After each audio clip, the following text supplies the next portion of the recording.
Hello everyone. Today we are going to start a new topic, companies audit report order, जिसको हम प्यार से बुलाते हैं कारो. एंड नाउ वी हैव कारो 2020 विद अस. कारो 2016 हुआ पुराना, गया उसका जमाना, और अब हम पढ़ने वाले हैं कारो 2020.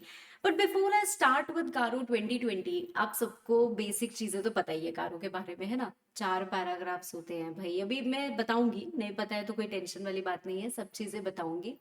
बट एक disclaimer before I start with this topic, because कारो 2020 इज ह्यूज.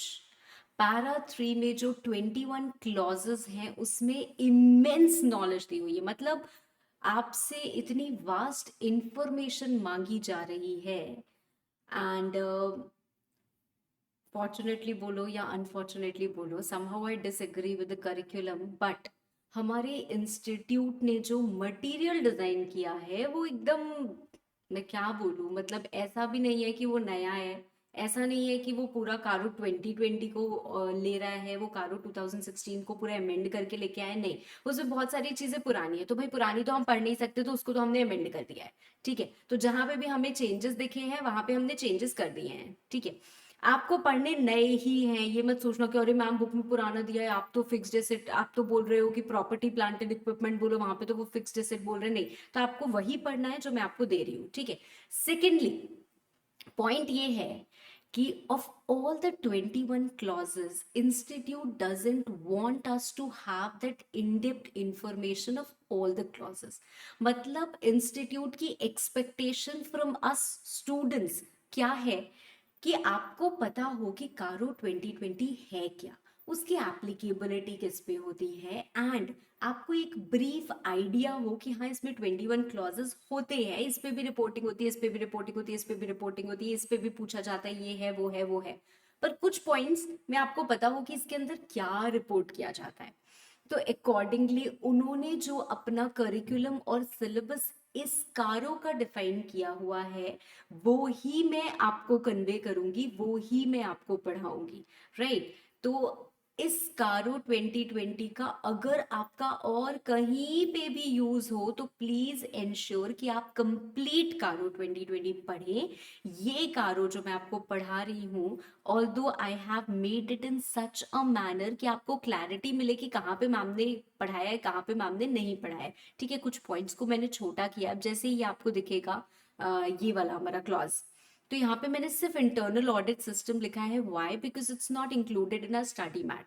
तो इतना आपको जानना जरूरी है कि ठीक है, एक ऑडिटर को इंटरनल ऑडिट सिस्टम के बारे में भी कुछ रिपोर्टिंग करनी होती है. क्या रिपोर्ट करना होता है एग्जैक्टली वो हमको पढ़ने की जरूरत नहीं है.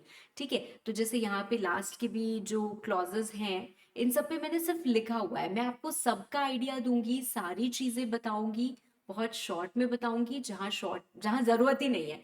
ठीक है, तो this is strictly according to your CMA final law syllabus. इसको और कहीं यूज नहीं करना. अगर और कहीं यूज करना है तो ये नॉलेज आपके बड़े काम आएगी undoubtedly, but there are a lot of exclusions जो आपको एड ऑन करने पड़ेंगे, और तब आपका पूरा कारो 2020 कंप्लीट होगा to be useful in any other manner. ठीक है, बिकॉज ये चैप्टर या ये टॉपिक जो हमारा है ये ऑडिट से जुड़ा हुआ टॉपिक है. कंपनीज ऑडिट मतलब अगर आप कंपनी का ऑडिट करते हो तो आपको ये भी रिपोर्ट देनी है.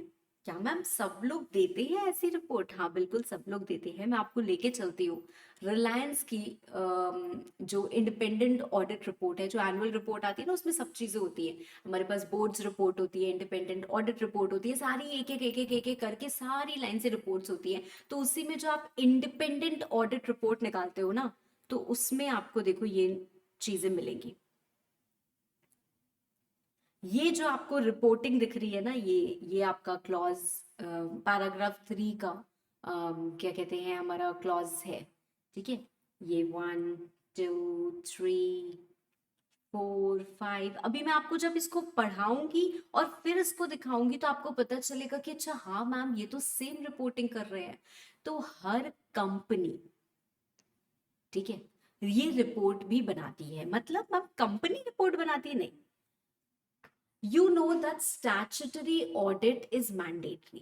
मतलब आप कंपनी में 1 रुपए का काम कर रहे हैं या 1 करोड़ का या 100 करोड़ का, आपकी कंपनी का ऑडिट होना जरूरी है। Statutory audit which is conducted under companies act 2013। तो वो ऑडिट होना मैंडेटरी है ना। ऑडिट हुआ, ऑडिट में ऑडिटर को बहुत सारी चीजों पे रिपोर्ट करना होता है। उनको रिपोर्ट करना है कि क्या आपके जो अकाउंट्स आपने बनाए हैं, क्या आपके जो फाइनेंशियल्स आपने जो ड्रॉ किए हैं, they give a true and fair view और नॉट। ये पहली बेसिक चीजें होती है, उसके बाद इंटरनल कंट्रोल्स होते हैं, बहुत सारी चीजें होती है। ऐसा ही एक एडिशनल रिक्वायरमेंट है, ये एक फॉर्मेट। ये क्या है, स्टैट्यूटरी ऑडिट के केस में, कंपनीज के केस में है, और इसमें एनएफआरए से डिस्कशन करने के बाद क्या हुआ, एडिशनल रिपोर्टिंग रिक्वायरमेंट्स ऐड हुए। पहले भी हमारे पास बहुत सारे मैटर्स की रिपोर्टिंग के बारे में ये एक फॉर्मेट बना हुआ था, और जब भी कोई ऑडिट करता है तो उसको बोला जाता है भाई तू इस बारे में भी क्या कर, रिपोर्ट कर।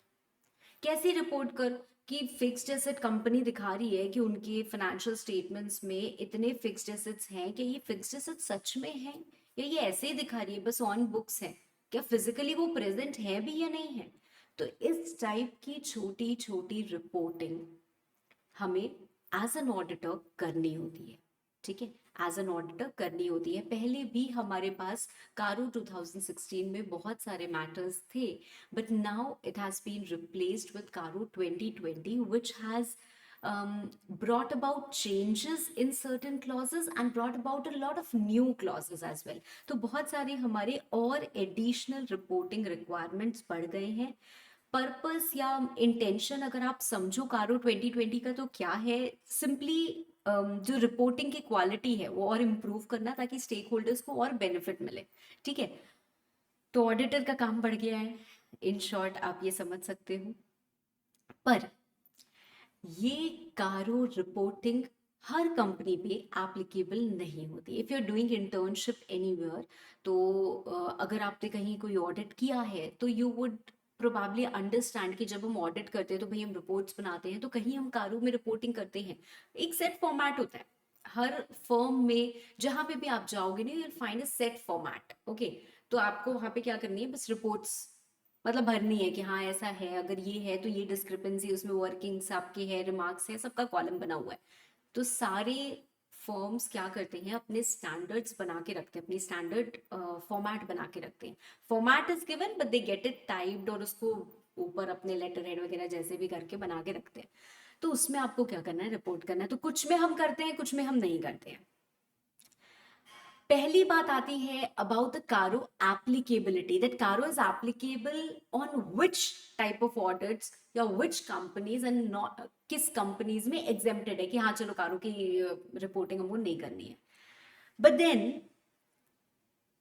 sometimes questions undoubtedly are asked even from the applicability, और applicability से ना आपको डायरेक्ट क्वेश्चन पूछ लिए जाते हैं कि कारो किस पे एप्लीकेबल है, किस पे नहीं एप्लीकेबल। इनफैक्ट ये सबसे कॉमन क्वेश्चन है जो पूछा जाता है। ऑल्दो आई क्वाइट डिसएग्री कि आपके जो क्लॉजेस है 21 क्लॉजेस पैराग्राफ 3 में, they are very important, but questions बहुत ज्यादा उससे बनते नहीं है। क्यों? क्योंकि हमें उन क्लॉजेस की इन डेप्थ नॉलेज कहीं ना कहीं ऑडिट में ज्यादा रिक्वायर्ड होती है। तो when we are reading about law, prima facie we want to know कि जब एक ऑडिटर स्टैट्यूटरी ऑडिट रिपोर्ट बनाता है, तो इन कंपनीज के केस में उसको एक एडिशनल रिपोर्ट अपने ऑडिट रिपोर्ट में इनकॉर्पोरेट करनी होती है, क्या, विच इज कारो। कारो का फुल फॉर्म क्या है, कंपनीज ऑडिट रिपोर्ट ऑर्डर 2020। गए वो जमाने 2016 के। ठीक है, चलिए, एप्लीकेबिलिटी रिमेन्स द सेम। कारो 2016 जिस पे एप्लीकेबल थी ना, 2020 भी उसी पे एप्लीकेबल है। But of course I am going to discuss everything with you, because हम स्क्रैच से इन चीजों को अपने दिमाग में बिठा रहे हैं। तो कारो 2020 एमसीए ने नोटिफाई किया, आया, कारो 2016 हट गया, एंड कारो की, ऑल्दो आप देख रहे होगे कि कारो 2020 है, but it's applicability was deferred Covid वगैरह की वजह से। तो कारो थोड़ा लेट एप्लीकेबल हुआ, आया जल्दी था, एप्लीकेबल बाद में हुआ। We are not concerned about that, we we we we are concerned about what things, CARO 2020 हर कंपनी पे एप्लीकेबल है। हर कंपनी मतलब including the foreign company. What is a foreign company? Section 2 clause 42 में foreign companies हम पढ़ते हैं, जिसका मतलब होता है companies incorporated outside India and having a place of business in India and conducting any business activity in India. The place of business may be through electronic mode or through physical mode. एक पूरा का पूरा chapter है companies incorporated outside India का, जो हम पढ़ते हैं, जिसमें हम फॉरेन कंपनी और उन टाइप ऑफ कंपनीज के बीच में difference, applicability of provisions and all lot of things पढ़ते हैं। यहाँ पे हमें बताया गया है कि भाई कारो 2020 तो फॉरेन कंपनी पे भी लगेगी, पर कुछ तरीके के कंपनीज पे ना कारो नहीं लगती, कारो की एप्लीकेबिलिटी होती ही नहीं है। सबसे पहला बैंकिंग, सबसे पहली बैंकिंग कंपनी, दूसरी भाई इंश्योरेंस कंपनी, तीसरी section 8 company.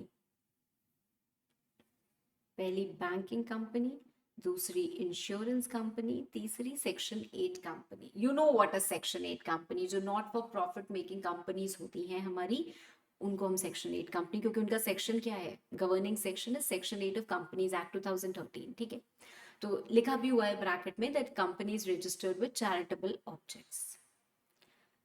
Next is one person company.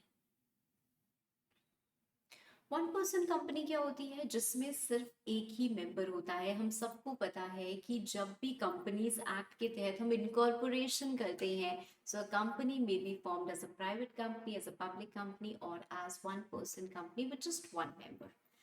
उसमें ना एक से ज्यादा ना एक से कम। ठीक है, वो एक मेंबर होता है तो उसके ऊपर भी कारो नहीं लगेगी। मतलब अगर आप one person company, section 8 company, banking, insurance, इनकी फाइनेंशियल स्टेटमेंट्स का ऑडिट कर रहे हो, तो आपको जो ऑडिट रिपोर्ट देनी है बस वही देनी है। ये जो एडिशनल कारो वाली रिपोर्ट थी, that is not required to be given by the statutory auditor of such companies. ठीक, इसके अलावा एक चीज आती है स्मॉल कंपनी। ऑल्दो आपको पता है what do you mean by small company, पर फिर भी एक बार छोटा सा डिस्कशन कर लेते हैं। एक पब्लिक कंपनी कभी भी स्मॉल कंपनी नहीं होती। तो company other than public company, मतलब एक private company can be A small company, पर वो प्राइवेट कंपनी अगर किसी की होल्डिंग है ना, स्मॉल नहीं हो सकती। स्मॉल कैसे हो सकती है भाई? आपके हाथ में एक और कंपनी है, मतलब आप दूसरे कंपनी के शेयर्स वगैरह खरीद रहे हो, इतनी इतनी ह्यूज इन्वेस्टमेंट कर रहे हो और आप अपने आप को छोटा मोटा बना रहे हो, नहीं हो सकते। आप किसी की सब्सिडियरी हो, आपके सर पे है ना, बड़ों का छत्र छाया के अंदर हो, तो आप छोटे कैसे? जिसके बोलते हैं ना बड़ों का साया है जिसके सर पे, वो छोटा कैसे हो सकता है? तो होल्डिंग कंपनी, सब्सिडियरी कंपनी अगर आप हो तो आप स्मॉल कंपनी नहीं हो सकते। अगर आप पब्लिक हो तो आप स्मॉल कंपनी नहीं हो सकते। अगर आप सेक्शन 8 कंपनी हो तो आप स्मॉल कंपनी नहीं हो सकते। And if you are governed by some special act, मतलब जैसे बैंकिंग, इंश्योरेंस, इलेक्ट्रिसिटी, आप स्मॉल कंपनी नहीं हो सकते। Okay, after all this, matlab if you are a private company, not a section 8 company, not a holding, not a subsidiary, not governed by special act, and fulfilling the criteria, fulfilling the limit, that means you are operating within the limit prescribed for small company, तो आप एक small company कहलाते हो। Ma'am क्या limit prescribed है? Paid up capital and turnover, दो चीजें हमें देखनी होती है। आइडियली लिमिट क्या है? 2 करोड़ एंड 20 करोड़। फिलहाल के लिए इतना ही समझ लेते हैं, इतना काफी है। ऑल्दो हमारी सेक्शन में डेफिनेशन थोड़ी इलैबोरेट तरीके से होती है, फिर प्रिस्क्राइब रूल्स में हमें कुछ और अमाउंट मिलता है, तो है चीजें and which you very well know, it's not that I haven't told you ever. ठीक है, तो छोटी सी बात, एक स्मॉल कंपनी क्या होगी? A private company which has paid up capital of less than equal to 2 crore and turnover less than equal to 20 crore। इससे exceed नहीं करना चाहिए, इतना होगा तो भी चलता है। Paid up capital less than equal to 2 crore and turnover less than equal to 20 crore. ठीक है, एक प्राइवेट कंपनी जो इस क्राइटेरिया को मीट करती है and is not a holding, not a subsidiary, not a Section 8, and not governed by special act. So if you fulfill all this criteria, आप एक small company कहलाते हो. Once, if you're a small company, if you're a one-person company, if you're a Section 8 company, if you're an insurance company, if you're a banking company, कारो 2020 not applicable to you. मतलब आपको कारो की reporting नहीं देनी अगर आप ऐसी कंपनीज का ऑडिट कर रहे हो तो।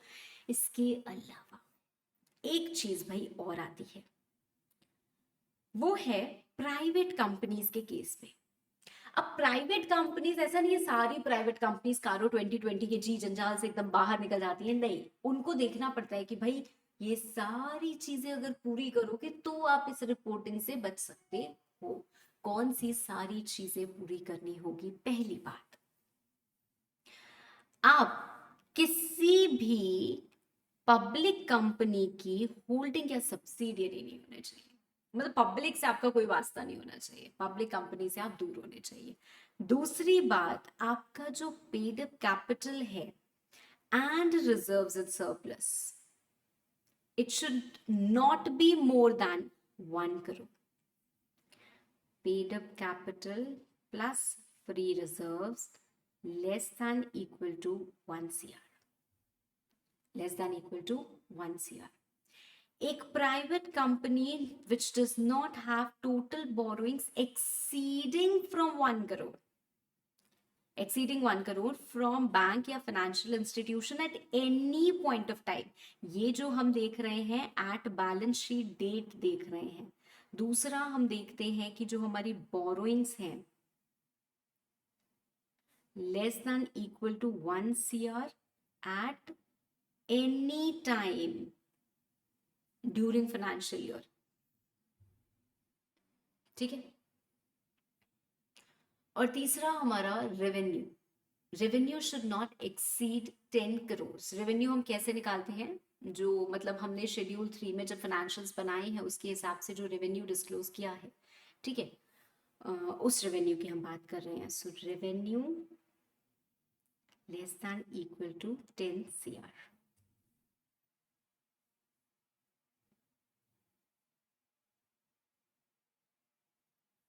Right? So if a private company is not holding or subsidiary of public company, एक प्राइवेट कंपनी जो इन सारी कंडीशंस को पूरा करती है, इसको, इसको, इसको और इसको, इन सारी कंडीशंस को पूरा करती है, उसके ऊपर कारो 2020 एप्लीकेबल नहीं होता है। So if you talk about the applicability, this is the applicability. Apart from this, मैं एक लाइन यहाँ पे और लिखती हूँ, कारो रिपोर्टिंग, कारो reporting not required in case of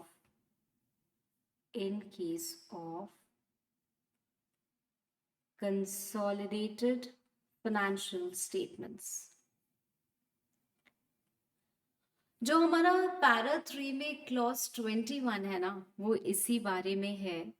तो थोड़ा सा ना मैं आपको बताऊंगी when I come to that। Okay, right. तो हमारा जो कारो 2020 है, that's divided into paragraphs, right.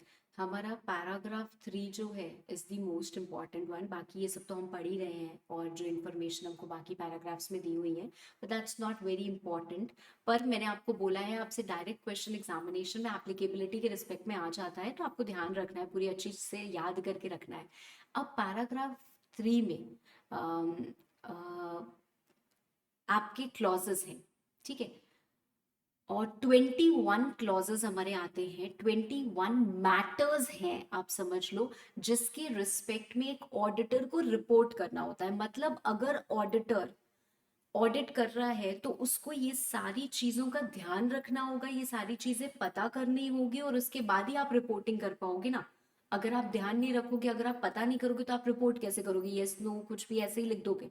तो मतलब इनडायरेक्टली आप समझिए कि एक ऑडिटर का बर्डन एनहांस हुआ है, एडिशनल रिपोर्टिंग चीजें हैं, मतलब एडिशनल वर्क है, क्योंकि हम रिपोर्ट तभी कर पाएंगे जब हम एक्चुअली उसको काम को पूरा करेंगे, है ना। जब हम एक्चुअली चेक करेंगे then will be in position to report, because we are taking the responsibility, हमारे ऊपर चीजें डाली गई हैं, ठीक है। सो एक एक करके हम सारे क्लॉजेस पढ़ते हैं। Once again I am giving you the disclaimer कि आपके करिकुलम के हिसाब से आपको सारे क्लॉजेस इलाबोरेट तरीके से नहीं पढ़ने। इनफैक्ट जहाँ पे क्लॉजेस में मैंने कंटेंट या मैटर स्पेसिफाई किए हैं, there also it is not expected from the students that you must know each and every point कि हाँ कैसे आपको किस मैटर पे रिपोर्ट करना होता है। You just have to have a general idea about CARO reporting, ठीक है। तो आपको सिर्फ एक जनरल आइडिया चाहिए, but of course we will discuss something more than that. We have a question also जो आप बड़े आराम से खुद ही कर सकते हो। बोला गया है पहले एग्जाम्पल में कि सेक्शन 8 कंपनी है, तो सेक्शन 8 कंपनी पे कारो नहीं लगता है। दूसरी एक प्राइवेट लिमिटेड कंपनी है जिसके कुछ डिटेल्स दिए हुए हैं, तो आपसे पूछा गया है कि क्या इन पे कारो 2020 लगेगा या नहीं लगेगा। तो हम चेक करते हैं जब, तो हमें पता चलता है कि जो इनका टर्नओवर है इज लेस दैन 10 करोड़, पर इनकी मैक्सिमम आउटस्टैंडिंग बोरोइंग जो है वो 1 करोड़ से एक्सीड हो जाती है। तो yes, CARO 2020 will be applicable to this private company. Okay, now my dear, matters included in caro 2020। पहला clause, property plant and equipment. Now हर कंपनी के पास होते हैं भाई, मशीनरी होती है, कुछ एसेट्स होते हैं। This point is relating to fixed assets broadly, right. पहले यहाँ पे फिक्स्ड एसेट्स ही दिखा रहा करता था, अब और उसको स्पेसिफाई कर दिया गया है property plant and equipment. Basically it talks about the tangible fixed assets that we have, right? Company अपनी बैलेंस शीट में दिखाती है फिक्स्ड एसेट्स, ऑब्वियसली। कंपनी क्या प्रॉपर रिकॉर्ड्स बना रही है या नहीं बना रही है? पहली बात हमको इस पे रिपोर्टिंग करनी है, प्रॉपर रिकॉर्ड्स बना रही है या नहीं बना रही है का मतलब क्या है। सी, अ कंपनी में have a lot of branch offices, है ना। हो सकता है कंपनी के फिक्स्ड एसेट्स में दिख रहा है कि इनके पास 50 एसी हैं, बट 50 एसी कहाँ कहाँ हैं, और क्या क्वांटिटेटिव डिटेल करेक्ट है या नहीं है। तो क्वांटिटी और सिचुएशन, देखो दो चीजें दी हुई हैं यहाँ पे कि कंपनी क्या मेंटेन कर रही है प्रॉपर रिकॉर्ड्स या नहीं, और स्पेसिफिकली दो चीजों पे फोकस किया गया है, क्वांटिटेटिव डिटेल एंड सिचुएशन, कि हमारे ये एसेट्स कहाँ कहाँ है, ठीक है। नाउ आप एज एन ऑडिटर, हमसे ये नहीं बोला गया है कि आप जाइए और अगर कंपनी की 25 ब्रांचेस हैं, 50 ब्रांचेस हैं, 75 ब्रांचेस है, तो you go and visit each and every branch और आप स्टॉक काउंट करो, नहीं। स्टॉक ऑडिट्स होते हैं उसके लिए, वो स्टॉक ऑडिट होते हैं बेसिकली, वो फिक्स्ड एसेट्स के लिए भी नहीं होते हैं। बट इट इज इंपॉर्टेंट कि कोई ना कोई तो इसको देखे, है ना। हमें रिपोर्टिंग करनी है about how well it is maintained. तो हम क्या करेंगे एज एन ऑडिटर, हम भाई मैनेजमेंट से पूछेंगे कि क्या आप कभी देखते देखते हो, आपने लिख रखा है कि इतने कंप्यूटर है, इतना ये इतना वो है, क्या आपने कभी जाके फिजिकली वेरीफाई किया, काउंट वाउंट किया, कब किया था लास्ट, भाई दिखाओ। तो अगर मैनेजमेंट हमें कोई जवाब ही नहीं दे पाए, उनके पास कोई रिकॉर्ड नहीं है, कुछ नहीं है, वो कब क्या करते हैं, उनके पास कुछ भी नहीं मिला, तो भाई हम एडवर्स रिपोर्टिंग करेंगे यहाँ पे। हम यहाँ पे बोलेंगे कि नहीं नहीं, मैनेजमेंट तो कभी भी फिजिकली वेरीफाई करते ही नहीं है। Otherwise if management is able to provide, yes देखिए हमारा 3 महीने पहले ही ये हमारा फिजिकल वेरिफिकेशन हुआ था, ये उसकी रिपोर्ट है, तो हम यहाँ पे लिख देंगे कि हाँ ठीक है। अब कई बार ऐसा हो सकता है कि जब मैनेजमेंट ने फिजिकली वेरीफाई किया तो उनको दिखे कि यहाँ पे तो सिर्फ 20 ही एसी है, और हमारी बैलेंस शीट में क्या 50 एसी लगे हुए हैं, या ये मशीनरी लगी हुई है। तो वहां पे उनको डिस्क्रिपेंसी मिली, और डिस्क्रिपेंसी अच्छी खासी मिली। तो आपने डिस्क्रिपेंसी मिली, दैट्स ओके, मिल सकती है। दूसरी बात, अगर डिस्क्रिपेंसी मिली तो बुक्स ऑफ अकाउंट्स में अभी भी आप 50 ही कैरी कर रहे हो या आपने उसको रिड्यूस किया, कैसे आपने उसको डील किया, क्योंकि आपको अकाउंट्स अपने ठीक करने पड़ेंगे ना। हम ultimately as an auditor last में रिपोर्ट करते हैं कि जो अकाउंट्स डिपिक्ट कर रहे हैं, मतलब इसमें अगर लिखा है कि 50 एसी, तो ये ट्रू एंड फेयर व्यू दे रहे हैं आपके अकाउंट्स, वही स्थिति है उस कंपनी की, that is what we are depicting, that is what we are portraying. तो कहीं ना कहीं अकाउंट्स ठीक होने चाहिए। तो क्या अकाउंट्स को उसको प्रॉपरली डील किया गया या नहीं किया गया?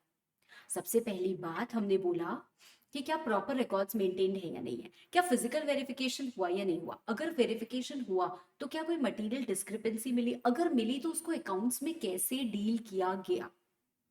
And lastly, matters relating to title deeds. अब इसमें भी ना वैसे पॉइंट बहुत सारा है, चलो मैं आपको ना दिखाती हूँ। ये हमारे पास ओरिजिनल वो जो है फाइल है जो एमसीए रिलीज करते हैं, तो वो है कारो 2020 की। ये पहले आपको हिंदी में मिलेगा और उसके बाद हमें ये इंग्लिश में मिलेगा। Okay, see in suppression of companies auditor's report order 2016, ये हमारा पब्लिश हुआ है। It shall apply including a foreign company, it shall not apply to these, right? And auditor को रिपोर्ट करना होता है किन मैटर्स पे, वो मैटर्स जो पैराग्राफ 3 और पैराग्राफ 4 में स्पेसिफाइड है। पैरा 4 में ऐसा कुछ है नहीं, एक पॉइंट हमारा आता है, ठीक है। और हमारी ये कंसोलिडेटेड फाइनेंशियल स्टेटमेंट्स पे नहीं लगता है, एक्सेप्ट हमारा ये जो लास्ट 21, मैंने आपको बोला था जो हमारा लास्ट क्लॉज है ऑफ पैराग्राफ 3, वो इसी से जुड़ा हुआ है जो मैं आपको बताऊंगी, राइट। तो ये चीजें हमें दिख गई।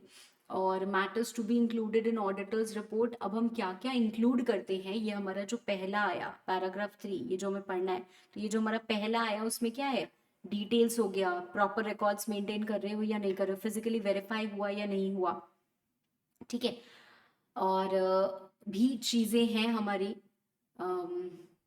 बट सी, ये पॉइंट्स तो डले हुए ही नहीं है, आप समझ लो। अगेन मैं वही बात फिर से बोलूंगी कि मैंने इसमें आपके मटेरियल से भी बहुत ज्यादा चीजें डाल दी हैं, पर फिर भी पूरी कारो 2020 नहीं डाली है, because we have to understand the coverage of our syllabus. तो जितना हमारे सिलेबस में कवर्ड है हम उसी के हिसाब से पढ़ेंगे ना। तो यहाँ पे मैंने पूरी चीजें नहीं डाली हैं, बट फिर भी मैं आपको दिखा रही हूँ। And all those who want to gain knowledge, तो ये आपको फाइल बड़े आराम से मिल जाएगी, आप गूगल पे टाइप करोगे तो आपको, पर ओरिजिनल फाइल लेना भैया, एमसीए की लेना, इधर उधर की कहीं मत ले लेना, किसी ने कुछ लिखा होगा किसी ने कुछ लिखा होगा, फिर कंफ्यूजन होगा। तो ओरिजिनल फाइल लेके आप देख सकते हो, ठीक है। अब ये जो मैं आपको बता रही थी, ये वाला पॉइंट टाइटल डीड्स से रिलेटेड, टाइटल डीड्स में देखो कितनी चीजों के बारे में इंफॉर्मेशन हमसे मांगी गई है। टाइटल डीड होता क्या है,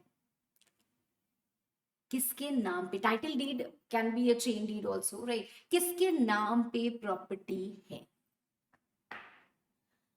एक सेक्शन हुआ करता है कंपनीज एक्ट में जिसमें बोला जाता है कि company can hold property and investment only in its own name. कुछ एक्सेप्शंस हैं जो वहां पे दिए हुए हैं, पर कंपनी अदरवाइज क्या करेगी, कोई भी प्रॉपर्टी अगर लेती है तो उसको अपने नाम पे ही लेनी है। The company can not own property in someone else's name, right, except for a few cases जहां पे नॉमिनी वगैरह के थ्रू आप ओन कर सकते हो। तो हमें यहाँ चेक करना है कि जितनी भी प्रॉपर्टीज हैं भाई वो कंपनी के नाम पे ही है या नहीं है। तो कैसी प्रॉपर्टी है, क्या उसकी वैल्यू है, वो किसके नाम पे है, क्या वो प्रमोटर डायरेक्टर या उनके रिलेटिव है, कब से है, क्यों नहीं है कंपनी के नाम पे, etcetera etcetera. Sometimes it may so happen, तो हमें रिपोर्टिंग करनी है, auditor has to report that, right. उसके बाद एक छोटी सी पॉइंट और आती है अबाउट द रिवैल्यूएशन। अगर कोई रिवैल्यूएशन हुआ है और अगर उसमें 10% से ज्यादा चेंज है तो वो हमें बताना है। एंड क्या कोई प्रॉपर्टी क्या कोई प्रोसीडिंग बेनामी ट्रांजैक्शंस एक्ट के तहत हुई है। बेनामी ट्रांजैक्शंस एक्ट क्या है, ये एक्ट इनैक्ट हुआ to overcome this problem of benami properties. Benami properties क्या होती हैं, हम बहुत पैसा है, ठीक है, बट ऑब्वियसली अगर हम प्रॉपर्टी एक के बाद एक लेते जाएंगे अपने नाम पे ही तो हमारे टैक्स बर्डन बहुत ज्यादा हो जाएगा। सो ब्लैक मनी को कहीं ना कहीं तो पार्क करना है, we can park it into benami properties, benami properties which do not have a proper name. अब ये चीजें नहीं हो पाती हैं thanks to this act and a lot other laws also, but पहले ये चीजें बड़ी कन्वीनियंटली हो जाया करती थी कि आप अपने नाम पे ना लेके किसी एक फेक नाम पे प्रॉपर्टी ले लेते रहते हैं, आप ही की है, आपको टैक्स भी नहीं देना पड़ता है, तो टैक्स इवेशन वगैरह के चलते ये चीजें हो जाती है। तो अगर उसमें आपका कोई ट्रायल चल रहा है या कोई प्रोसीडिंग पेंडिंग है तो right, so ideally there are 5 sub points in this, but मैंने उसको शॉर्ट में करके आपको टाइटल डीड्स के बारे में भी मैंने बस इतना ही बता दिया है, ठीक है। रिवैल्यूएशन एंड इफेक्ट्स ये सब भी छोटा सा पॉइंट है जो हमने इनकॉर्पोरेट कर लिया है। So I hope this is clear कि एक ऑडिटर को with respect to property plant and equipment क्या क्या रिपोर्टिंग करनी होती है।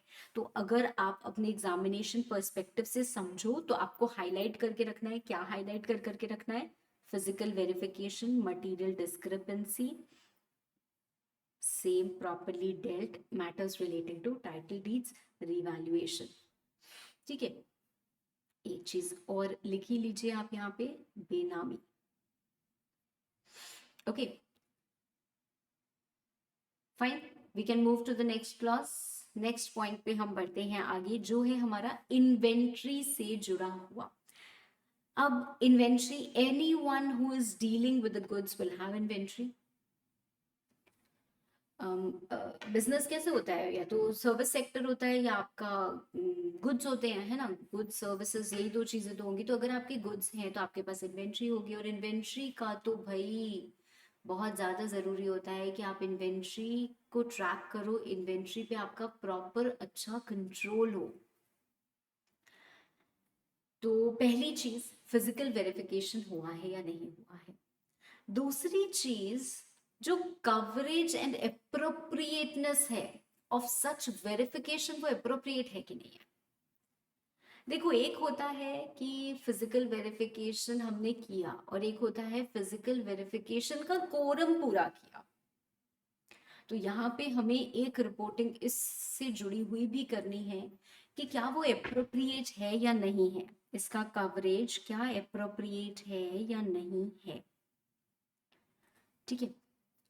नाउ आफ्टर दैट, अगर हमें कोई डिस्क्रिपेंसी मिली, जैसे हमारे बुक्स में, इन are books inventory stands at the figure of 50,000 या 50,000 क्वांटिटी थी, बट जब हमने एक्चुअल वेरिफिकेशन किया तो उसमें हमें पता चला कि 40,000 ही है, 40,000 ही है। आप सोचिए 10,000 का difference, isn't it huge? So it's somewhere around 20% आपका क्या हो रहा है, डिस्क्रिपेंसी आ रही है यहाँ पे। 10% से ज्यादा भी अगर वेरिएशन आए तो भी आपको क्या करना होता है, उसको देखना होता है कि वो प्रॉपरली बुक्स में इनकॉर्पोरेट हुआ है या नहीं हुआ है। सो इसके बारे में भी आपको रिपोर्टिंग करनी होती है।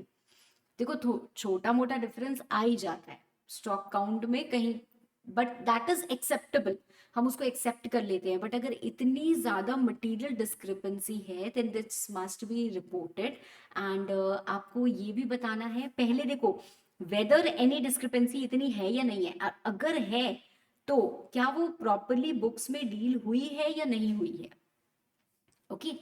So this is also something that you have to report. Now, next we come to working capital limits. Working capital क्या होता है? Working capital तो सबको पता होगा, जो हमारे day to day needs type का समझ लो। क्या working capital limit in excess of 5 crore है? अब working capital limit, ma'am, working capital जो हम मेंटेन करते हैं उसकी बात तो हो नहीं रही है यहाँ पे। यहाँ पे हो रही है एक ऐसे वर्किंग कैपिटल लिमिट की जो हमें दी गई है। ये क्या होती है मैम? हम अपने वर्किंग कैपिटल रिक्वायरमेंट्स को मीट करते हैं कैसे? How do we meet our working capital requirements? If we have to obtain some external source of funding, तो हम क्या करते हैं, हम बैंक्स के पास जाते हैं, हम फाइनेंशियल इंस्टीट्यूशंस के पास जाते हैं। कई बार हमको ओवरड्राफ्ट भी मिलता है, बट ओवरड्राफ्ट हमको मिलता है हमारी अच्छी क्रेडिट की वजह से, और नहीं तो हम क्या करते हैं, वर्किंग कैपिटल लोन लेते हैं। Working capital loan is what, how do we obtain that? वो हमें मिलता है हाइपोथेकेशन से। हाइपोथेकेशन हम क्या चीज का करते हैं, हम हाइपोथेकेशन स्टॉक का कर सकते हैं, हमने जो ऊपर स्टॉक मेंटेन किया है उसी के अगेंस्ट हम लोन ऑब्टेन कर लेते हैं। Loan is a kind of working capital limit, जिसको आप सीसी लिमिट भी कहते हो, कैश क्रेडिट लिमिट, राइट। तो वो आपको मिली है। अब क्या होता है, बैंक हमें ऐसे ही तो नहीं देगा, बैंक ने उसके अगेंस्ट सिक्योरिटी ली है। सिक्योरिटी क्या है, हमारा स्टॉक है। बट स्टॉक उठा के हम बैंक के प्रेमाइसेस में थोड़ा ना रख देते हैं कि बैंक आपने हमको ये लिमिट दिया, आपने हमको दिया है कि 5 करोड़ तक तुम पैसा जब चाहिए तब लेते जाओ, वापस दो, ले लो वापस दो, जो भी आप कर रहे हो आपके टर्म्स हैं, और उससे आप अपना working capital requirement meet out करो। जैसे होता है ना, हमें स्टॉक खरीदना है इतना, तो उसके लिए हमें फंड्स चाहिए थे क्योंकि हमारे फंड्स ब्लॉक थे। जब हमें रियलाइज हुआ, पैसे हमें दे दिए भाई, जिसको हमने सामान बेचा उसने हमें पैसे दे दिए, हमने वापस इसी में डाल दिए। तो उस तरीके से हम पैसे यूज कर रहे हैं। पर बैंक ने हमें ये अगर फैसिलिटी दी है तो ऐसे ही तो नहीं दी है, हमसे कुछ सिक्योरिटी मांगी। हमने सिक्योरिटी का, हमारे पास तो कुछ है नहीं भाई, हम यही स्टॉक खरीदते हैं, यही हमारी सिक्योरिटी है। उन्होंने कहा ठीक है, ये स्टॉक अगर हम ले जाके बैंक प्रेमाइसेस में रख देंगे तो वो ब्लॉक हो जाएगा। तो ये स्टॉक क्या रहता है, हमारे पास ही रहता है, हम उसको खरीदते हैं, हम उसको बेचते हैं, but we have a requirement कि हमें इतना स्टॉक तो मेंटेन करना ही करना है। तो मतलब अगर हमें बोला गया है कि 1 करोड़ का stock at all times you have to maintain, तो हमें मेंटेन करना ही करना है। तो क्या होता है, बैंक हमसे मांगता है कि क्वार्टरली आप रिटर्न्स दो, और भी रिक्वायरमेंट्स होते हैं। तो आप क्वार्टरली रिटर्न सबमिट करो कि हाँ आपकी वर्किंग कैपिटल जो है, मतलब जो आपके पास स्टॉक है वो उस एग्रीमेंट से मैच कर रहा है या नहीं कर रहा है। So auditor has to report कि अगर वर्किंग कैपिटल लिमिट, पहली बात, इन एक्सेस ऑफ 5 करोड़ है या नहीं है, एंड सेकेंडली आपने जो क्वार्टरली रिटर्न्स क्या फाइल किए हैं या नहीं किए हैं, और वो जो क्वार्टरली रिटर्न्स आपने फाइल किए हैं वो सही फाइल किए हैं या बुक्स में कुछ और है और आपने कुछ और दिखा दिया है। तो इनकी रिपोर्टिंग हमको करनी होती है। I hope that's clear. Okay, moving on to the next point. Clause 3, repayment of investments, guarantees, security, and loans. If you remember company law well, you will be able to understand this point very well. Loans, guarantee, investment, security. है ना? क्या है भाई ये? Loans, guarantee, investment, security. Company है, क्या हो गया? कंपनी है, कंपनी क्या कर रही है भाई?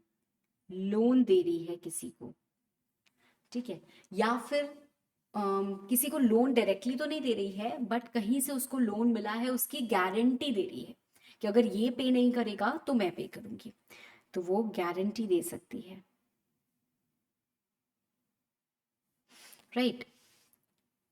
वो किसी को सिक्योरिटी प्रोवाइड कर सकती है फॉर ऑब्टेनिंग लोन, और वो इन्वेस्ट कर सकती है किसी बॉडी कॉर्पोरेट में, इन्वेस्ट कर सकती है किसी बॉडी कॉर्पोरेट में। ओके, ये 4 चीजें हो सकती हैं जिसके बारे में हमने काफी कुछ, बहुत कुछ पढ़ा हुआ है कंपनीज एक्ट 2013 में। यहाँ पे हमें क्या पढ़ना है ma'am, as an auditor what we have to report over here, ये हमें थोड़ा सा सोचना है, थोड़ा सा समझना है। तो सबसे पहली बात पूछी जा रही है कि क्या कंपनी ने कोई इन्वेस्टमेंट की है। इन्वेस्टमेंट कहाँ करते हैं? बॉडी कॉर्पोरेट में, ठीक है। या फिर कोई गारंटी, सिक्योरिटी या लोन प्रोवाइड किया है टू कंपनीज, फर्म्स, एलएलपी और अदर पार्टीज, मतलब किसी को भी। यहाँ पे आप समझ लो एनी पर्सन आप डाल सकते हो, ठीक है, एनी पर्सन। अगर ऐसा हुआ है तो आपको इंडिकेट करनी है कुछ चीजें। तो आपको क्या करनी है? कुछ चीजों को इंडिकेट करना है, ओके। पर उसके पहले एक चीज लिखी हुई है, I want you to notice that not applicable to companies with principal business of giving loan. भाई कहाँ से हम जाके लोन लेते हैं? बैंक से हम लोन लेते हैं मैम, बैंक के ऊपर तो पूरी की पूरी कारो ही नहीं लगती है, तो ये पॉइंट कहाँ से लग जाएगा? तो यहाँ पे बैंक की बात नहीं हो रही है, बैंक के ऊपर तो कारो ही नहीं लगती है, तो ये पॉइंट कैसे लग जाएगा? क्या कोई और कंपनी होती है जो जिसका प्रिंसिपल बिजनेस होता है लोन देना लेना, ऐसा कुछ? रिमेंबर, याद करो, एक तो ऐसी कोई चीज होती है जिसका नाम होता है NBFC, non banking financial company, जिनका प्रिंसिपल बिजनेस क्या होता है? लेना देना, वही होता है ना। तो ये जो कंपनीज हैं हमारी, इनके ऊपर कारो लगता है मैम? हाँ, आपने नॉन एप्लीकेबिलिटी में पढ़ा क्या कि इनके ऊपर कारो नहीं लगता है? बिल्कुल इनके ऊपर कारो लगता है। तो ठीक है मैम, इनके ऊपर अगर कारो लगता है तो ये पॉइंट इनके ऊपर नहीं लगेगा। This is but obviously point. हम जब कंपनीज एक्ट में इसका रेलिवेंट सेक्शन पढ़ते हैं तो भी हम ये चीज़ें पढ़ते हैं कि भाई कंपनी क्या कहते हैं, बैंकिंग कंपनीज हो, हाउसिंग फाइनेंस कंपनीज हो, NBFCs हो, तो इन सबको इन चीज़ों से बाहर रखा जाता है। क्यों? इनका तो रोज का काम यही है ना। अब ये कितनी रिपोर्टिंग कराएंगे आपसे? आप कितनी रिपोर्टिंग कर पाओगे? हर बार जब लोन दिया है तो रिपोर्ट करो, ये करो, वो करो, तो पॉसिबल नहीं है। ठीक है, पर this point is for this non applicability is for this point and this point. ठीक है, बाकी हर किसी के लिए नहीं है, तो बाकी के लिए ध्यान रखना होगा। ओके, अगेन मैं बता दूं, all my CMA finalist, you don't have to read so much in so much depth. तो आपको जितने भी पॉइंट्स मैं पढ़ा रही हूँ, आप सिर्फ एक एक वर्ड्स को हाईलाइट करके आप याद रखिए दिमाग में कि what has to be included in the report, what matter has to be there. ठीक है, जो मैटर मैंने पढ़ाया है बस। ओके, तो याद करने के लिए वही है, बट समझने के लिए आगे पीछे कुछ तो समझना पड़ेगा ना। जब समझोगे तभी कुछ याद होगा, अदरवाइज कुछ याद नहीं होगा। Okay, so if I tell you, this point is applicable to undoubtedly all the types of companies. Banking companies पे तो पूरा कारो ही नहीं लगता है। और ये दो पॉइंट्स जो हैं हमारे, ये स्पेसिफिकली हमारे NBFC वगैरह पे भी नहीं लगेंगे, जिनका प्रिंसिपल बिजनेस क्या है? लोन देना। अब अगर किसी कंपनी ने ऐसा किया है तो आपको क्या करना है? आपको बताना है कि पूरे साल में कितना लोन, गारंटी, सिक्योरिटी, इन्वेस्टमेंट उन्होंने सब्सिडियरी, जॉइंट वेंचर और एसोसिएट्स को दिया है, और कितना बाकी लोगों को दिया है। तो जितनी टोटल LGSI हमारी होती है during the year have to be divided into two set of amounts. एक जो आपने सब्सिडियरी, जॉइंट वेंचर और एसोसिएट्स को दिया है, दूसरी जो आपने और लोगों को दिया है। एंड सेम वेज हमें बैलेंस आउटस्टैंडिंग बताना है कि कितना आउटस्टैंडिंग इनको है और कितना आउटस्टैंडिंग बाकी लोगों को है। Okay, right? चलिए, second, simple, terms and conditions prejudicial नहीं होने चाहिए। So you can go through the terms, you can discuss the terms and you can decide or come to the conclusion कि हाँ, ये कंपनी के हित में है, कंपनी के लिए ऐसा नहीं है कि बड़ा नुकसानदेह हो जा रहा है, इससे कंपनी को लॉसेस हो जा रहे हैं, ऐसा कुछ नहीं है।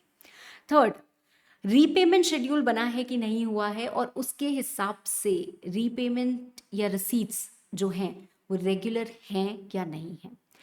कई बार ऐसा होता है कि अमाउंट ओवरड्यू हो रहा है, भैया पैसा दे तो दिया, हमने लोन किसी को दे दिया, वो लोन हमको पैसा वापस नहीं दे रहा है, रीपेमेंट शेड्यूल हमने बनाया हुआ है, उस हिसाब से रिसीट्स रेगुलर नहीं है, और अमाउंट कोई कोई बहुत ज़्यादा ओवरड्यू हो रहा है। तो 90 डेज के ऊपर अगर अमाउंट गया, मतलब 90 डेज के ऊपर अगर टाइम पीरियड गया, ड्यू डेट थी किसी की जनवरी, अभी चल रहा है मई, उसने अभी तक हमको रीपे नहीं किया है, तो आपने क्या स्टेप्स लिए for recovery of that amount? Company का पैसा है भाई, ऐसे फालतू पैसा थोड़ी ना, आपने लोगों से कलेक्ट किया पैसा, वो पैसे का आपने लोन दे दिया किसी को और वो लोन वापस नहीं दे रहा है और आप एकदम आराम से बैठे हुए हो, तो ऐसा तो नहीं हो सकता ना। तो आपने क्या स्टेप्स लिए? So what steps, whether reasonable steps have been taken by the company और नॉट, इस पे आपको रिपोर्टिंग करनी है। ठीक है, एंड ये हमारा एक एडिशनल पॉइंट है। All the points highlighted are the changes, I hope you know that, although not really required. Whether any loan or advance has been renewed, extended, settled. तो कई बार ऐसा होता है कि हमने किसी को लोन दिया था, हमने उसको बोला चलो 4 महीने और ले लो, तो उसका टाइम पीरियड एक्सटेंड कर दिया, उसका लोन ही रिन्यू कर दिया कि अब फिर से हमारा ये शुरू होगा। या फिर हमने उसका सेटलमेंट कर दिया, हमने बोला कि चलो इतना दो, इतने में सेटल हो गया, ये हो गया, वो हो गया। तो अगर कुछ भी ऐसा हुआ है तो स्पेसिफाई करना है कितना अमाउंट था, उसका परसेंटेज। ठीक है, मैं इतना डिटेल में नहीं जा रही। So we have to specify that. And lastly, कुछ कुछ बार ऐसा होता है, जैसे हमारे साथ भी होता है ना, कि अगर हम बैंक से लोन ले रहे हैं भाई, हमारा प्रॉपर एग्रीमेंट बनता है कि हमें कब कितना वापस करना है, क्या रेट ऑफ इंटरेस्ट है, एटसेट्रा एटसेट्रा एटसेट्रा।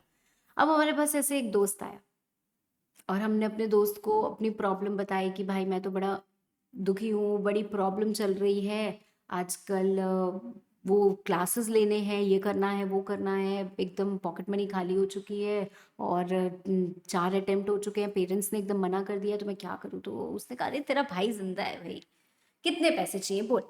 तो उसने क्या किया, निकाल के 50,000 रुपये दे दिए अपनी फ्रेंड को। अब यहाँ पे टर्म्स हमारे डिसाइड ही नहीं हुए, कब रीपे करना है, कितना इंटरेस्ट लगेगा, लोगे कि नहीं लोगे, क्या लोगे, कैसा। तो ऐसा कई बार ना कंपनी अपनी सब्सिडियरी वगैरह के साथ भी ऐसा कर लेती है। कंपनी की रिलेटेड कंपनी है, उनको पैसा चाहिए तो हमने दे दिया, हमने कुछ टर्म्स डिसाइड ही नहीं किए। तो this could be the loan which is repayable on demand. जैसे आपके फ्रेंड को अगर अचानक जरूरत पड़ जाएगी तो वो मांग लेंगे ना कि मेरे पैसे दो भाई, मुझे भी अब जरूरत है, तो that is a loan which is repayable on demand. या फिर हमारे टर्म्स स्पेसिफाइड नहीं है। तो अगर ऐसी सिचुएशन है तो हमें बताना है कि कितना amount and percentage to the whole loan कितना है, जहां पे टर्म्स क्लियर नहीं है, या फिर the loan is on demand. Okay, so this has to be specified. Next is loan to director and investment by the company. हम ये दो सेक्शंस पढ़ते हैं, इफ यू रिमेंबर, कि डायरेक्टर्स को भाई लोन देना प्रोहिबिटेड है, डायरेक्टर और उनके रिलेटिव को। पर कुछ उनकी जो उनसे रिलेटेड जो कंसर्न्स होती हैं या एंटिटीज होती हैं, वहां पे कुछ कंडीशन पूरी करके आप ऐसा कर सकते हो। लाइकवाइज अगर हम बात करें सेक्शन 186 की, तो वहां पे भी हमें सीलिंग लिमिट मिलती है कि हाँ इतना लिमिट अगर है, इसके अंदर अंदर है, तो सिर्फ यूनानिमस बोर्ड रेजोल्यूशन पास करके दिया जा सकता है। अगर इससे एक्सीड करेगा तो फिर हमें एसआर की भी ज़रूरत है। तो हमने ये सेक्शंस बहुत रच रच के पढ़े हुए हैं, and I hope you remember that. If not you can just go through the charts. ठीक है, तो चार्ट से आपको एकदम पूरी क्लैरिटी, एकदम क्विक रिकॉल आ जाएगा पूरे के पूरे सेक्शन का। थोड़ा बहुत हिंट मैंने दे दिया है। तो यहाँ पे हमें सिर्फ इतना ही बोला गया है कि ऑडिटर को रिपोर्टिंग करनी होती है कि भाई वो सेक्शन से कंप्लाई किया है या नहीं किया है, तो compliance with that section is needed, right. चलो, फिर आता है हमारा डिपॉजिट्स। डिपॉजिट्स क्या होते हैं? Any receipt of money by company is known as deposit. But rule 2 के हिसाब से there are certain sum of money which are not considered as deposit. जैसे मैम, हमने बैंक से लोन लिया, उसको हम डिपॉजिट नहीं मानेंगे। डिपॉजिट हम बेसिकली उन लेफ्ट ओवर अमाउंट को मानते हैं जिनके रिस्पेक्ट में कोई रेगुलेशन नहीं बना हुआ है। अब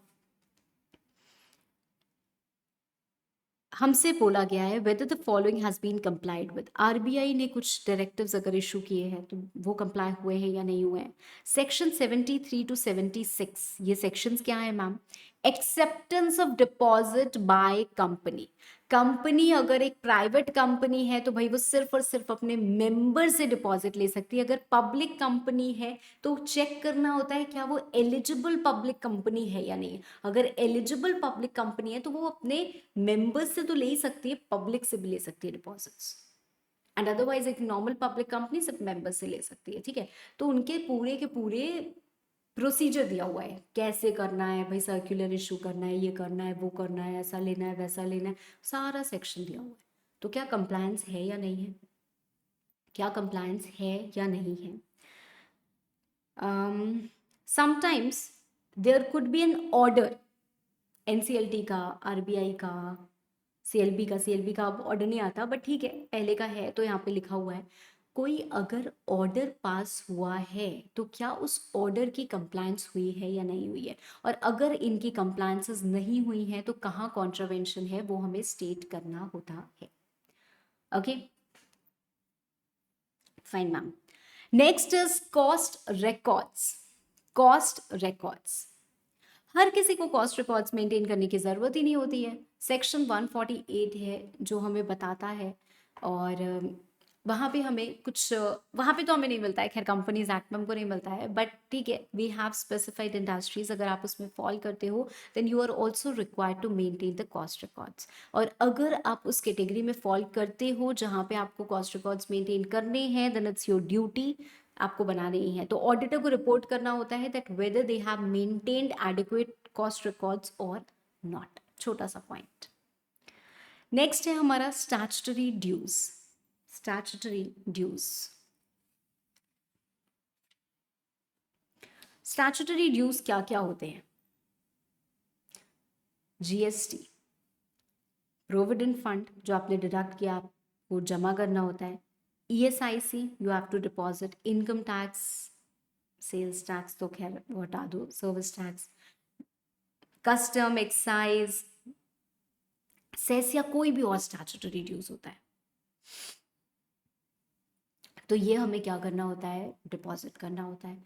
तो क्या ये रेगुलरली डिपॉजिट हो रहा है या नहीं हो रहा है? देखो, आइडियली यहाँ पे एक वर्ड लिखा हुआ है अनडिस्प्यूटेड। तो हमारे जो ड्यूज होते हैं ना वो दो तरीके के होते हैं। दे कुड बी अनडिस्प्यूटेड जिसमें कोई सवाल जवाब वाली बात नहीं है, और एक होते हैं हमारे डिस्प्यूटेड। अनडिस्प्यूटेड मतलब ऐसा नहीं है कि आई डाउट कि ये मुझे पेमेंट करनी है या नहीं करनी, या मैं बोल रही हूँ कि नहीं नहीं ये तो मेरा बनता नहीं, आप बोल मांग रहे हो, ऐसा कोई मतभेद हो या डिस्प्यूट हो, नहीं। तो जो अनडिस्प्यूटेड ड्यूज हैं वो हमें रेगुलरली डिपॉजिट करने ही चाहिए। जीएसटी की जो लास्ट डेट है पेमेंट की, वी शुड पे। हमारे पीएफ है और ईएसआईसी, ये सबकी डेट्स प्रिस्क्राइब्ड हैं कि हाँ ये आपकी स्पेसिफाइड डेट है, must pay before that date. तो क्या कंपनी रेगुलरली पे कर रही है या नहीं कर रही है? देखो, एक आध गलती हो सकती है, अगर कुछ गलती है और तुरंत रेक्टिफाई करके उसको पे कर दिया गया है तो ऑडिटर यहाँ पे नहीं भी बोलता है तो भी चलता है, ठीक है। बट अगर कंटिन्यूअसली ऐसा हो रहा है कि डिले हो रहा है तो वहाँ पे रिपोर्टिंग जाती है। अगर कंपनी रेगुलरली नहीं पे कर रही है तो आपको बताना है कि कितना आउटस्टैंडिंग ड्यू है at the last day of financial year, concern for a period of more than 6 months, मतलब 6 महीने हो गए हैं, वो पेबल हो गया है, अभी तक कंपनी ने पे नहीं किया है। तो बैलेंस शीट डेट पे, फाइनेंशियल ईयर एंड पे कितना ऐसा अमाउंट है जो 6 महीने से ऊपर पेबल है और अभी तक पे नहीं हुआ है, ऐसे अमाउंट को ऑडिटर को रिपोर्ट करना होता है, ठीक है। एंड कई बार कुछ डिस्प्यूटेड ड्यूज भी होते हैं। डिस्प्यूटेड ड्यूज का मतलब क्या है? इनकम टैक्स है, इनकम टैक्स की कोई नोटिस आई हुई है, आपको बोला गया है इतना अमाउंट आउटस्टैंडिंग है या पेबल है, but you disagree with the demand that is generated, ठीक है, इसलिए आप पे नहीं कर रहे हो। तो अगर ऐसा कुछ है तो आपको बताना होगा कि हाँ इनकम टैक्स डिपार्टमेंट में इतना अमाउंट अनपेड है। सो अगर डिस्प्यूटेड स्टैट्यूटरी ड्यूज हैं तो कितना अमाउंट और कौन सा फोरम जहां पे ये डिस्प्यूट पेंडिंग है, that has to be stated. Okay, that has to be stated, right. चल, then details, disclosure of transactions not recorded in the books, वो ट्रांजैक्शंस जो आपने बुक्स में रिकॉर्ड नहीं किए हैं। इससे ज़्यादा मुझे नहीं लगता कि I need to tell you anything here. Next, clause 9, repayment of loan, मतलब कंपनी ने लोन लिया है। ऊपर वाला जो हमने पॉइंट देखा था ना उसमें कंपनी ने लोन दिया था, यहाँ पे कंपनी ने लोन लिया है। अब कंपनी ने अगर लोन लिया है तो कंपनी की ड्यूटी बनती है कि भाई आप लोन पे भी करें। If you have taken loan you must repay. तो क्या कंपनी ने डिफॉल्ट किया है इन रीपेमेंट? अगर डिफॉल्ट किया है तो एक प्रिस्क्राइब्ड फॉर्मेट है जिसके हिसाब से हमें रिपोर्टिंग करनी होती है। See, this is the prescribed format. जिन स्टूडेंट्स को चाहिए कि हाँ हमको और इन डेप्थ नॉलेज चाहिए, वो यहाँ पे ये चीज़ें नोट भी कर सकते हैं जो मैं दिखाती जा रही हूँ। वो क्लॉज के नीचे या क्लॉज को स्टार बना के आप अलग से नोट कर लो। क्या नेचर ऑफ बोरोइंग थी, किससे लोन लिया, कितना अमाउंट पे नहीं किया है, प्रिंसिपल अमाउंट है या इंटरेस्ट है, कितना डिले हुआ, कुछ और एडिशनल इन्फॉर्मेशन अगर ऑडिटर देना चाहे तो। ठीक है, तो इस फॉर्मेट में आपको रिपोर्टिंग करनी होती है। Next is whether the company is declared as willful defaulter। willful defaulter कौन होता है? willful defaulter कौन होता है? देखो, हमारे साथ ना दो सिचुएशन होती है। एक, हमने एग्जाम दिया, हम फेल हो गए। एक, हमने एग्जाम दिया, इस तरीके से दिया कि हम फेल हो गए। मतलब हमें पता था कि हम फेल होंगे, हम एग्जाम में गए और हमने कुछ लिखा ही नहीं एग्जामिनेशन हॉल में, खाली पेपर ऐसे सबमिट करके आ गए, तो हमें पता है ना कि हम फेल हो गए। विलफुल मतलब अपनी मर्जी से। हमारे पास पैसे ही नहीं हैं तो हम पेमेंट कैसे करेंगे? So we are not in a position to repay the loan. That is one case. And the second case, we have money but we don't want to pay. एक लिस्ट निकलती है, अगर आप गूगल ही कर लो, normal Google कर लो, सिर्फ wilful defaulter डाल दोगे तो भी आ जाएगा। वैसे आप टॉप विलफुल डिफॉल्टर्स या इस टाइप के कुछ डाल सकते हो। तो हमें पता है कि सारे बैंक्स या फाइनेंशियल इंस्टीट्यूशन क्या करते हैं, कुछ अमाउंट को मतलब बता देते हैं कि हाँ, जैसे कोई भी कंपनी है, एबीसी लिमिटेड या गीतांजलि लिमिटेड, ऐसे कुछ भी कंपनी है, तो उसको डाल दिया कि हाँ ये विलफुल डिफॉल्टर की तरह हम इसको डिक्लेयर करते हैं क्योंकि ये पैसे दे नहीं रहे हैं। ठीक है, तो क्या कंपनी को ऐसे डिक्लेयर किया गया है? आपको अगर ऐसा लगता है कि हाँ विलफुल डिफॉल्टर की तरह डिक्लेयर हो गया, तो कंपनी सारा बैड टिप्स राइट ऑफ करके ऐसे बैठ जाते, वो बैंक सारे बैड टिप्स की तरह रिकॉग्नाइज करके और बैठ जाते हैं कि एनपी हो गया, ये हो गया, वो हो गया। ऐसा नहीं होता है, सबके अपने प्रोसीजर है, सबके अपनी रिकवरी का प्रोसेस होता है, but they are declared as wilful defaulter. यहाँ पे हमें उसकी रिपोर्टिंग करनी है। ठीक है, यहाँ पे हमें उसकी रिपोर्टिंग करनी है। ठीक है, नेक्स्ट हमारा आता है कि क्या हमने लोन्स को डाइवर्ट किया है। लोन्स को डाइवर्ट करने का मतलब क्या होता है? See everything has a purpose. हमने जिस पर्पस के लिए लोन लिया, हमको यूज उसी पर्पस के लिए करना चाहिए। तो अगर हमने ऐसा नहीं किया है तो ऑडिटर रिपोर्ट करेगा। कई बार हम शॉर्ट टर्म पर्पसेस के लिए फंड्स लेते हैं पर हमने उसको लगा दिया अपने एक लॉन्ग टर्म कंस्ट्रक्शन प्रोजेक्ट में, तो क्या हमने ऐसा किया है? अगर ऐसा किया है तो ऑडिटर रिपोर्ट करेगा। क्या हमने जो फंड्स ऑब्टेन किए हैं वो अपने लिए नहीं पर अपनी सब्सिडियरी, एसोसिएट या जॉइंट वेंचर के लिए किए हैं, वो रिपोर्टिंग करनी होगी। क्या हमने जो फंड्स ऑब्टेन किए हैं उनके लिए सिक्योरिटी अपनी कंपनी की नहीं दी है, अपनी सब्सिडियरी के कोई एसेट की सिक्योरिटी दे दी है, या जॉइंट वेंचर या एसोसिएट की कोई एसेट की सिक्योरिटी दे दी है, तो that also has to be reported. Okay, next clause 10, utilisation of IPO and FPO. यहाँ पे भी पॉइंट हमारा वही है कि जब हम प्रोस्पेक्टस के थ्रू मनी रेज करते हैं, अगर आपको कंपनीज एक्ट की बातें याद हो तो आपको इतना भी पता होगा कि हमारे पास for every company there is a memorandum of association. Memorandum of association में आता है एक ऑब्जेक्ट क्लॉज जो हमको बताता है कंपनी ये कर सकती है, कंपनी ये नहीं कर सकती। परव्यू, दायरा, इससे बाहर हम काम नहीं कर सकते, उसमें जो लिखा है हम बस वही कर सकते हैं, है ना। तो उस ऑब्जेक्ट क्लॉज को अगर हमें बदलना भी होता है और हमारे पास अनयूटिलाइज्ड मनी होता है that we have raised from prospectus, तो उसके भी अलग कंप्लायंसेस होते हैं भाई। पहले हमको एसआर वगैरह पास करना पड़ता है तब हम ये काम कर पाते हैं। तो आप समझो कितना ज्यादा जरूरी है। हमने लोगों को बोला है कि हमको पैसे दीजिए, हम इसमें लगाएंगे, आपका पैसा इतना बढ़ेगा, और अब हम उसमें पैसा ना लगा के कहीं और पैसा लगा रहे हैं, तो ये तो गलत है ना।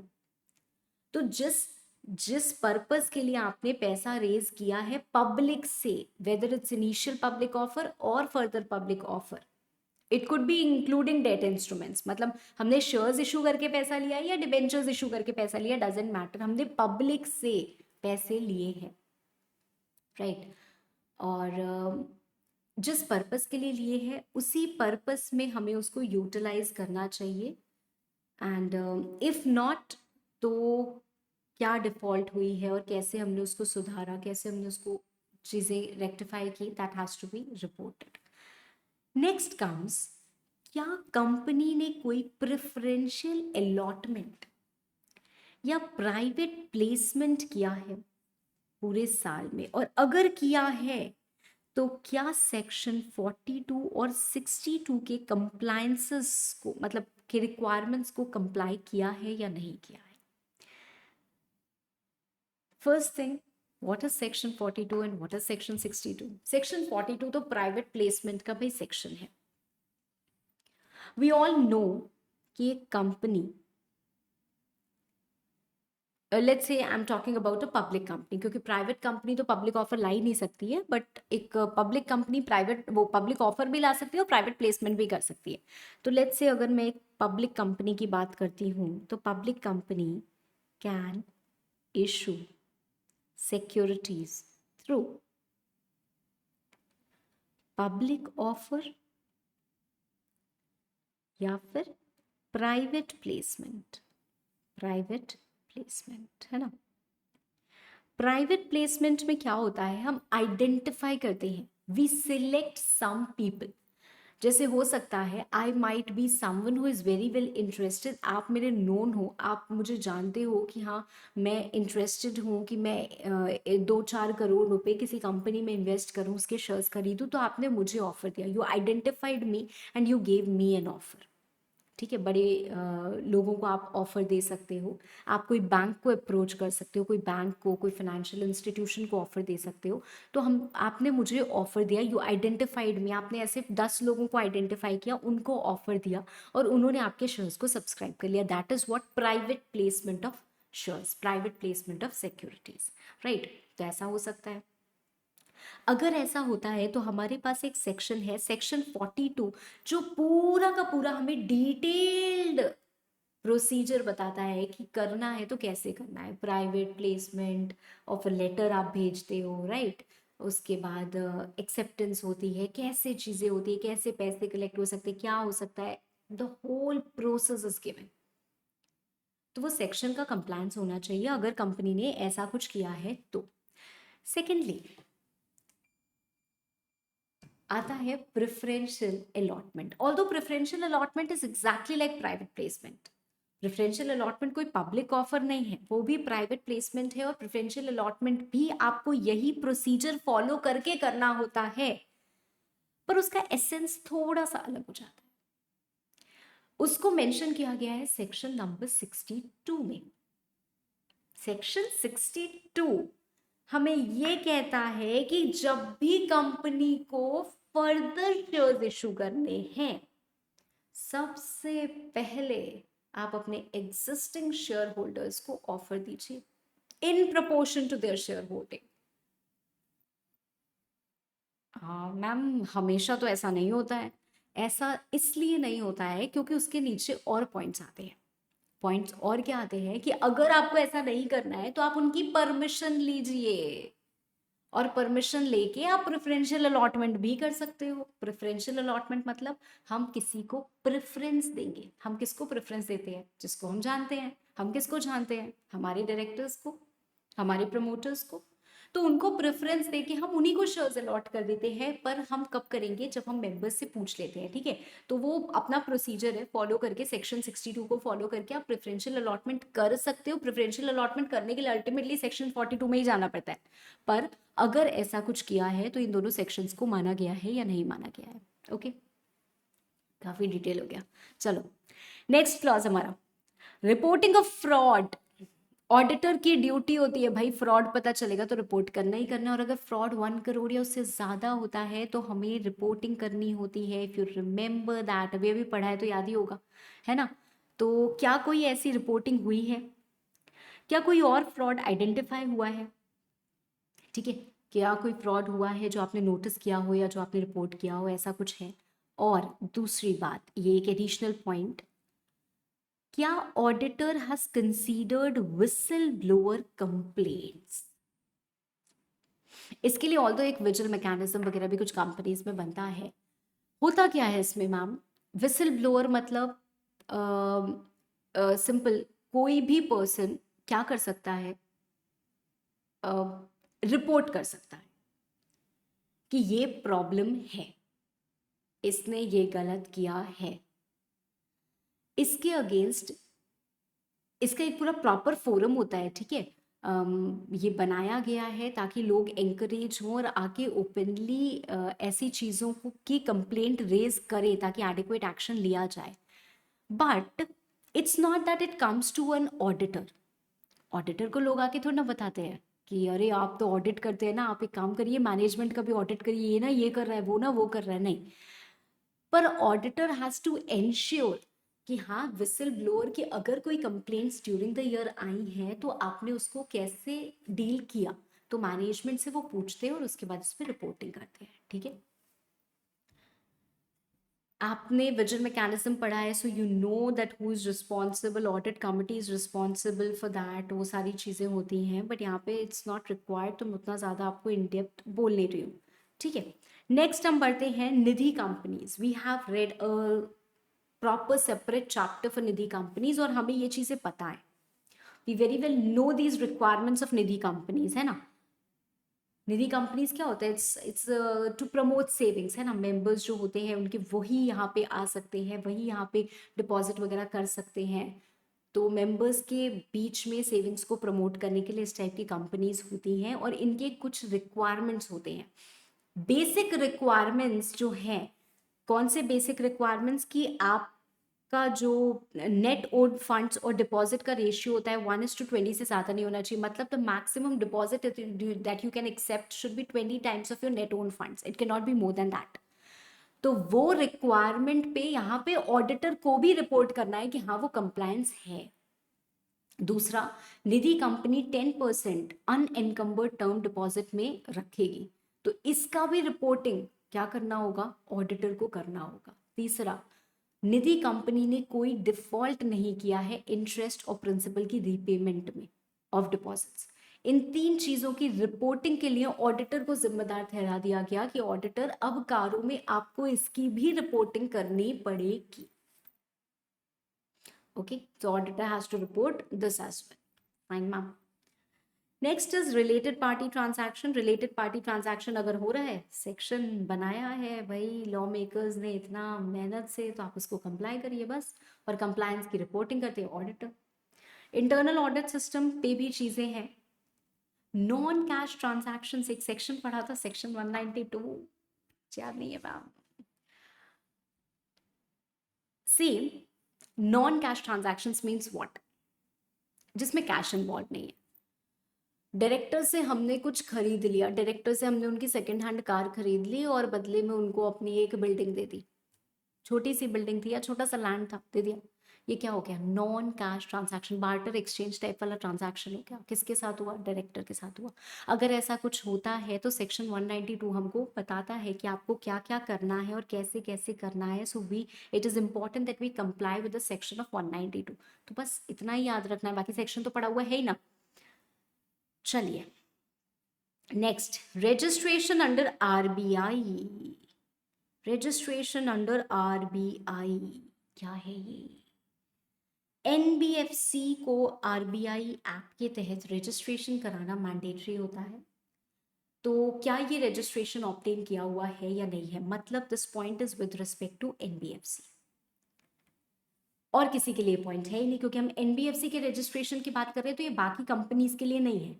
एनबीएफसी को रजिस्ट्रेशन ऑब्टेन करना है तो एनबीएफसी, कई बार ऐसा होता है कि आप काम उस तरीके का कर रहे हो, मतलब आपने एक कंपनी खोली, आपका मेजर जो काम है वो फाइनेंशियल एसेट्स का ही है, आपके पास और कोई एसेट नहीं है. आप लोन्स दे रहे हो, आप लोन्स बांट रहे हो, आप लोगों की कंपनी के शेयर्स खरीद रहे हो, आप इन्वेस्ट कर रहे हो, आप इधर ले रहे हो, मतलब यही आप कर रहे हो. बट आपने रजिस्ट्रेशन ऑब्टेन नहीं किया हुआ एनबीएफसी का, तो आपको इस बारे में रिपोर्ट करनी है.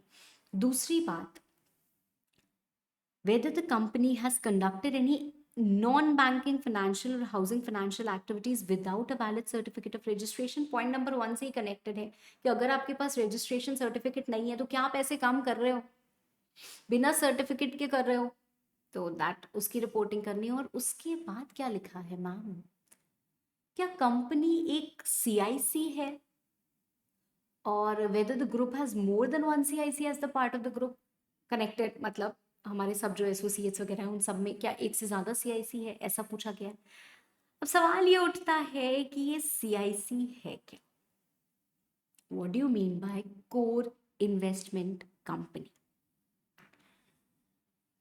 एनबीएफसी का काम क्या होता है? एनबीएफसी का काम क्या होता है? पैसे लेना और पैसे देना। पैसे लेते हैं, पैसे लोगों को देते हैं। कई बार ऐसा हो सकता है कि हमने पैसे लिए और बहुत एक्सेस पैसे हैं, पैसे हमने तो ले लिए, आपके डिपॉजिट्स को एक्सेप्ट कर लिया, बट हमसे लोन लेने वाले बहुत कम लोग हैं, तो हम पैसे रख के बैठे तो ना रहेंगे, हम पैसे को इन्वेस्ट कर देते हैं, है ना। तो हमारा मेन काम क्या हुआ? लोन्स भी हम देते हैं, हम डिपॉजिट्स लेते हैं, हम इन्वेस्टमेंट्स करते हैं, ये हमारा काम हुआ, है ना। तो हम एक एनबीएफसी है, बट एक specific type of NBFC which और whose core business is only to invest. इसीलिए उसको बोला भी क्या जाता है? Core investment company, CIC। जिनका पर्पस क्या है, जिनका मोटिव क्या है? सिर्फ इन्वेस्टमेंट करना। तो इनके लिए अलग टाइप के रिक्वायरमेंट्स भी हैं कि कम से कम आपके इतने परसेंट फाइनेंशियल एसेट्स होने चाहिए, एटसेट्रा एटसेट्रा, उसमें से इतना इक्विटी में इन्वेस्टमेंट, इतना डेट में इन्वेस्टमेंट, ऐसा ऐसा। तो बड़े सारे रिक्वायरमेंट्स हैं, इनको भी सेपरेट रजिस्ट्रेशन RBI के साथ कराना होता है। तो सब चीज़ें होती हैं, हमें यहाँ पे सिर्फ रिपोर्टिंग करनी है कि क्या ऐसा है या नहीं है। Then we have something about cash losses. Cash losses क्या होते हैं? कंपनी ने एक्चुअल में देखो, हम जब बैलेंस शीट और P&L बनाते हैं तो P&L में बहुत सारे नॉन कैश आइटम्स को भी इंक्लूड करते हैं। जैसे मान लो अगर सेल हुई 20 लाख की और मैं उसमें बोलूँ कि 10 लाख का डेप्रिसिएशन है, तो 20 लाख माइनस 10 लाख, 10 ही लाख बचा ना। अब मान लो हमारे खर्चे हैं 12 लाख के, और तो हमारा 2 लाख का नेट लॉस हो गया।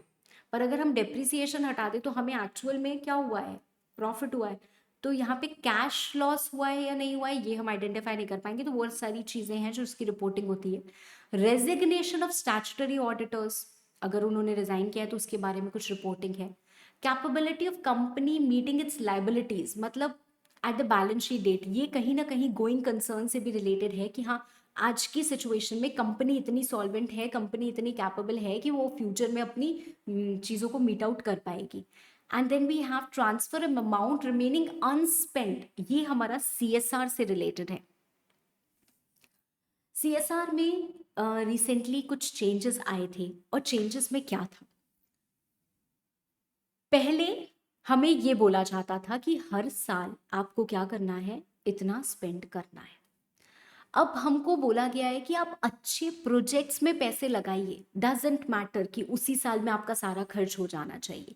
मतलब अगर आपका नेट प्रॉफिट का 2% आता है 10 करोड़ रुपए, तो आप 10 करोड़ कोई अच्छे प्रोजेक्ट में भी लगा सकते हो। जरूरी नहीं आपका प्रोजेक्ट उसी साल खत्म हो जाए, आपका प्रोजेक्ट हो सकता है 2-3 साल चले। आप लगा दीजिए पैसे, आपके इस साल उसमें से सिर्फ 2 करोड़ खर्चे हुए, 8 करोड़ को आप क्या करो? अलग रख दो, उसको एक अलग अकाउंट में रख दो। ओवर द 2 years आप उसको क्या करना? यूज कर लेना। अगर उसमें कोई पैसे बच जाएंगे उसके बाद, तो आप उसको फंड में ट्रांसफर कर देना, ठीक है। वो फंड्स जैसे PM केयर्स फंड वगैरह है जो हमारे शेड्यूल 7 में स्पेसिफाइड होते हैं, तो उन फंड्स में आप ट्रांसफर कर देना। तो यहाँ पे उन सब की बातें लिखी हुई हैं। तो क्या ऐसा हुआ है, नहीं हुआ है, ऑडिटर को रिपोर्ट करना है। लास्ट पॉइंट, दैट इज हमारा क्लॉज 21। हमारा क्लॉज 21,